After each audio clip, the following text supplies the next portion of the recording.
Good afternoon. So I'll be taking you through the establishment or evolution of the Bugando Medical Center Cancer Institute. In fact, this activity started in 2009. This has been mentioned only to stress that we don't have a functional national cancer control strategy or program. We have we don't have community-based cancer registry. We only have facility cancer registries. So KCMC has, I suppose, Bugando we have, Ocean Road has, and the treatment is given in 2 centers to date, and plus Aga Khan, of course, third, and many other centers offer cancer treatment, as presented in the morning by the sister about the treatment of bucket lymphoma. So no matter who is donating the construction of the cancer facility, it is important to involve the government, because at the end of the day, what you are going to deliver is cancer service in its holisticity. That is from health education, early detection, treatment and care, and palliation. So if you have to give that one, you need to integrate into the existing health system. And then the other thing that is very important is it is the government that is going to support you with the staffing, because you might finish your construction, you have your specialized personnel, medical physicists, whoever, but you need additional staff to run the facility. So you need to involve the government, and the government commitment should be there. For Bugando, the government commitment was construction of the facility. The second one is institutional commitment. I know you are going to build close to here. I don't know whether this one is working well. So you need the institutional commitment in terms of space. They need to give you space. You need an existing functional radiation safety committee, because the first step that you will go through is to meet with the Tanzania Atomic Energy Commission, and they are going to ask you that similar question. Are you having a functional radiation safety committee? I know you have a radiology school, and discussing with the head of department, he told me that that one existed. And then, when constructing, this must go concurrently with the training of the staff, because it is very devastating that you finish the construction while you have not trained your staff. Or you have trained your staff, they have completed their training, the facility is yet to be completed. That is what we faced. You need to involve local authorities. The Tanzania Atomic Energy Commission, they are going to certify all the drawings for you to construct the bunkers. You need to involve the Minister of Health. You need to involve the existing cancer facilities. That's why I'm here today. If the existing cancer facility doesn't want to collaborate with you, go your own way. That is what we did. We tried with Ocean Road, it was very difficult, and we decided to go our own way. Involve international authority, international International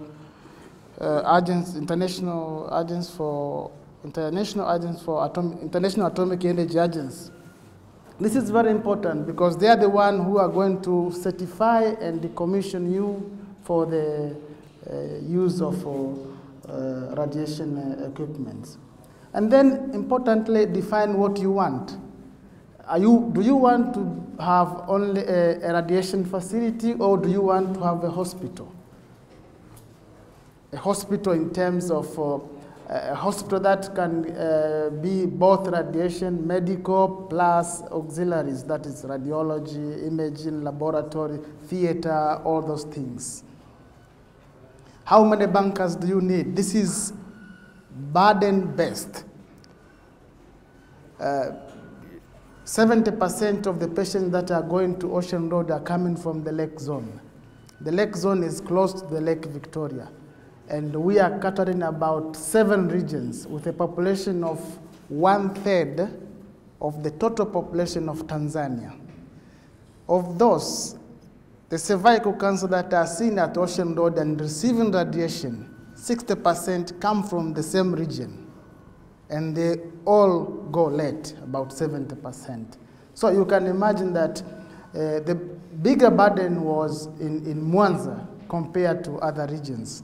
That's why we decided the number of bunkers that I will show you later. Where to build based on the proposed machine energy. And you need to involve the Tanzania Atomic Energy Commission and local medical physicists or consultants from other areas. And the approval should be sought before construction start. This is the area that we call it lake zone. So Mwanza is here. This is where the cancer center is. But the whole of this region is being catered by Mwanza as a referral hospital. Kilimanjaro is here and caters this region as a referral hospital. Mbeya is another referral hospital and caters this area as an area of referment. So you have 4 referral hospitals as stated yesterday: Mbeya, Mwanza, Kilimanjaro, and Dar es Salaam. So Dar es Salaam started and we are the second, and now we are in the move of having another center in Kilimanjaro.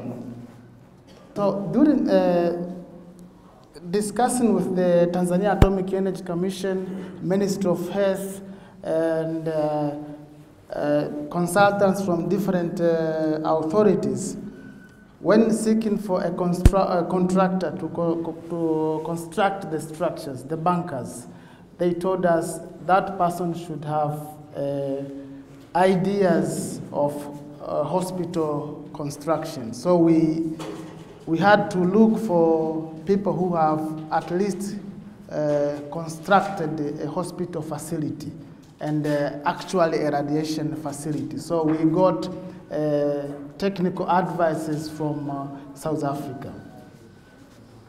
When planning, think of the hospital. That is very important, and not only the bunkers. And therefore, think of the laboratory, the imaging, the radiology, the ultrasound, the nuclear medicine facility. Think of the ward facility. Think of the screening and the palliation. That is the holisticity of cancer.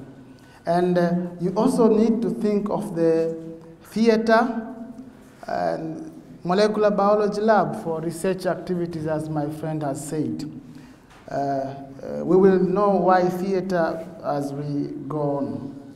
This is valid for different modalities of treatment involving radiotherapy and chemotherapy together with radiometabolics. So when you can see the number of personnel that you might need. So from a medical oncologist, radiation oncology physicists, coming to surgical aspect, gyne onc, surgical onc. Here you need a theater. And then think of going to the community, you need a social worker. This is very important. It has been mentioned ever since today and yesterday about the maintenance engineers for the machines, and then the database, you need the data clerk. So at Bugando, we have medical oncologists, radiation oncologists, 2 medical physicists.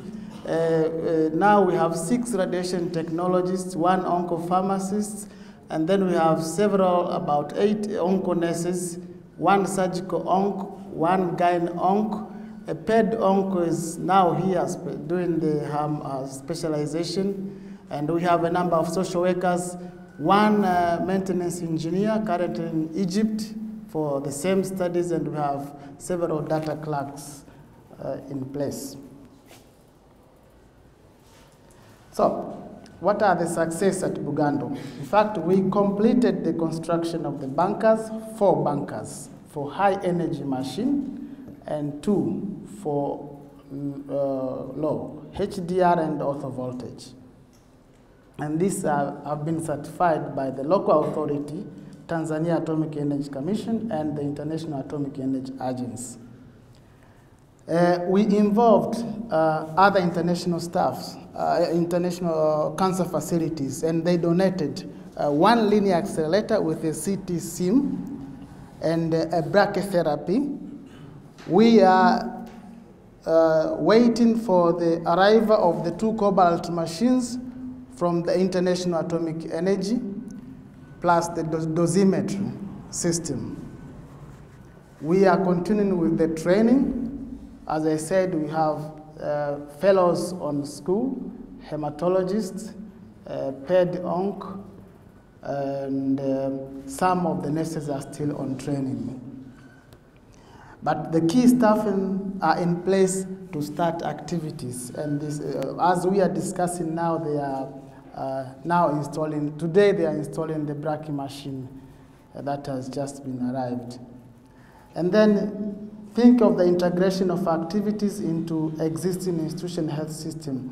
This is a way where you can get additional staff, because the specialized staff that we have could be 20 in total. But to run that facility, you need about 100 staff. So that is very important. So this was the structure that we planned. So I said 4 bunkers for high energy, and then we have the ortho voltage and the HDR, and then we have the treatment planning system, 2D, 3D, and then we have the molding area. Those who have come to Bugando like Paritosh know how it is. So we started the construction 2 years ago. It was in Fezik. This is it. It's now complete, and we are now, as I said, today they are installing the brachy that has just arrived. The LINAC is in Dar es Salaam, and we have every capacity to start radiation treatment in a very short time. And in June, we will receive our own 2 cobalt machines from International Atomic Energy Agency with the dosimetry. What I want to show you is, this is a facility for radiation on this side. The treatment planning system is on this side. We have a molding room here. We have a conference room and a library where we can have a kind of telemedicine, tumor board with fellows from whichever country. So in front of this building, we are going to construct the ward. That is phase 2, and that is the government commitment again. The government has committed itself to construct the ward with 120 bed capacity, taking into consideration every aspect of medical oncology. That means a day hospital facility. We have sterile rooms for patients who will go into febrile neutropenia or wherever. We have taken into consideration the patients who will need radiometabolics. We have taken into consideration the screening that will be offered at the facility, apart from the one that we will offer in the outreach. we have taken into consideration the hostel of the patients who will need to stay longer in the hospital. And this is the schematic diagram of the building. We were supposed to have started, but it was delayed because of the financial problems, but now we have the approval from the government to start the construction. In fact, we have people from America, Cancer Society, who said they are going to add 1 floor here for the hostel. So it is American Cancer Society plus Pink and Red Ribbon Foundation. They are the ones that gave us that thing. The challenges, one is completion of some phases of the project. As you see, we were supposed to have completed both the construction of the ward plus the construction of the bunkers. Because of the financial constraint, you see that we ended up completed only the bunkers.